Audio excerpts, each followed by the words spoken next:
સુરતમાં થોડા દિવસ અગાઉ સિટી બસમાં નશેડી યુવક દ્વારા ડ્રગ્સ સાથે મુસાફરોને ધમકાવવામાં આવ્યા હતા, જેનો વાયરલ વિડીયો થયો હતો, જેથી પોલીસે તાત્કાલિક કાર્યવાહી કરીને યુવકને ઝડપી લીધો હતો। ત્યારબાદ પોલીસે યુવકની શાન ઠેકાણે લાવવા પ્રયાસ કર્યો હતો। મુસાફરો સામે બસમાં વટ મારતા યુવકનું મૈદરપુરા પોલીસે સરઘસ કાઢ્યું હતું। આરોપી વિરેન્દ્ર ઠક્કરનું પોલીસે રિકન્સ્ટ્રક્શન કર્યું હતું। રિકન્સ્ટ્રક્શનમાં આરોપી લંગડાતો ચાલતો જોવા મળ્યો હતો। બસમાં મુસાફરોને રોયલ કાઠિયાવાડી કહેતો આરોપીને હાથ જોડી પોલીસે ચલાવ્યો હતો। દિલ્હી ગેટ બીઆરટીએસ અને સિટી બસ ટર્મિનલ ખાતે આરોપીનું પોલીસે રિકન્સ્ટ્રક્શન કરાવ્યું હતું। આપ જાણો છો તેમ એક દિવસ પહેલા સુરત શહેરની અંદર એક સોશિયલ મીડિયા ઉપર એક વિડીયો વાયરલ થયેલો હતો, જેમાં એક કિસમ એક બસની અંદર બેસીને પોતે બસના જે મુસાફરો હોય એ લોકોની સામે બીભત્સ ગાળો અને એ રીતે બોલતો હતો। તેમાં એક જાગૃત નાગરિક દ્વારા એનો વિડીયો ઉતારી લેવામાં આવેલો હતો અને એ વિડીયો વાયરલ કરવામાં આવેલો હતો।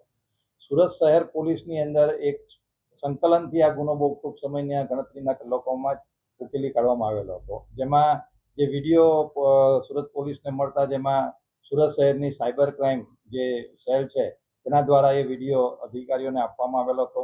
એ વિડીયોને જોતા આરોપીની ઓળખ નક્કી થઈ ગયેલી હતી અને તરત જ એ આરોપીને ધરપકડ કરવા ચક્રો ગતિમાન કરવામાં આવેલા હતા। પરંતુ આરોપીને ખ્યાલ આવી જતા કે આ વિડીયો વાયરલ થયેલો છે, તો તેણે તેની પાસેનું રહેલું જે ચપ્પુ જે વિડીયોમાં બતાવે છે એ વરાછા વિસ્તારમાં એણે ફેંકલું છે એવું પ્રાથમિક પૂછપરછમાં જણાઈ આવે છે અને એ પોતે અહીંયાથી ભાગીને ગુજરાત બહાર ચાલી ગયેલો હતો।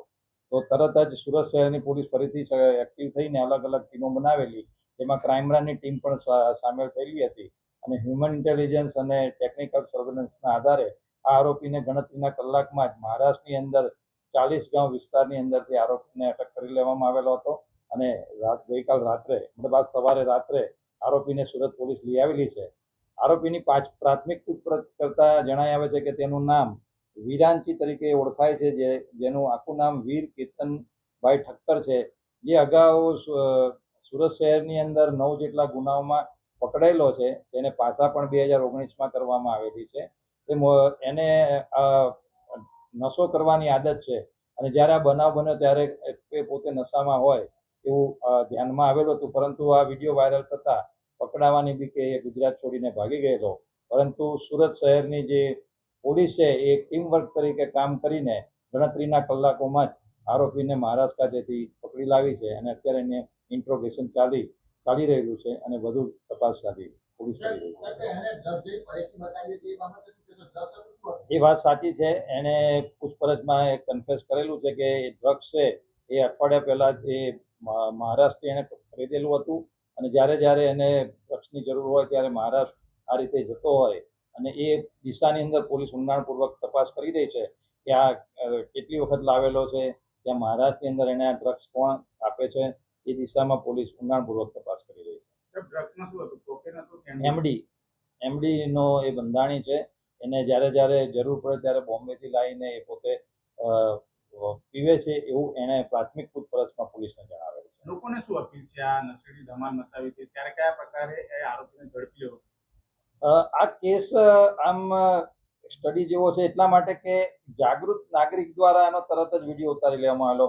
તો સુરતની પ્રજાને પણ ધન્યવાદ છે કે આવો કોઈ પણ પ્રકારની વસ્તુ હોય તો એ તાત્કાલિક પોલીસને જો જણાવે તો પોલીસ પણ તરત હરકતમાં આવીને એક્શન લેતી હોય છે। આ કેસમાં પણ સુરત શહેર પોલીસે એક ટીમવર્ક તરીકે આપણે જોયું તેમ સાયબર ક્રાઇમ સેલ દ્વારા વિડીયોને ડિટેક્ટ કરી તરત જ સિનિયર અધિકારીને આપવામાં આવેલો, જેના દ્વારા અલગ અલગ ટીમો બનાવવામાં આવી। સુરત શહેરની ક્રાઇમ બ્રાન્ચ પણ આની અંદર તપાસમાં જોડાઈ ગઈ। તો એક ટીમવર્ક તરીકે પોલીસ એક સુંદર કામગીરી કરી અને ટૂંક સમયની અંદર જ ગણતરીના કલાકોમાં જ ગુજરાતની બહારથી આરોપીને પકડ્યો। તો સુરતની પ્રજાને પણ ધન્યવાદ છે કે જ્યારે આવી કોઈ પણ જાતની ગુનાહિત કૃત્યો તમને ધ્યાનમાં આવે તો અમારો કંટ્રોલ રૂમનો 100 નંબર તો છે જ, પણ આ સિવાય પણ તમે ડાયરેક્ટ કોઈ પણ અધિકારીને પણ જો આ વિગત આપશો તો પોલીસ તાત્કાલિક એની પર એક્શન લેશે। સાહેબ, આરોપી કામ ધંધો શું કરે છે? કારણ કે જ્યારે વાયરલ વિડીયો છે એની અંદર 2.5 લાખની ઘડિયાળ બતાવે છે અને 1.5 લાખનો મોબાઈલ બતાવે છે। એ મોબાઈલને અનુસંધાનમાં પૂછપરછ કરતા એ મોબાઈલ એને પોતે પરચેસ કરેલો છે, એ વાત સાચી છે। એને પોતાનો સાબુનો પોતાનો બિઝનેસ છે, એટલે એ પોતે રોક મારવા માટે મોટી મોટી વાતો કરતી હોય એવું જણાઈ આવે છે। પરંતુ એ અગાઉ 9 વખત પોલીસમાં પકડાઈ ચૂકેલો છે અને એની પર પાસા પણ થયેલી છે. Thank you. Bureau report LK star news Surat.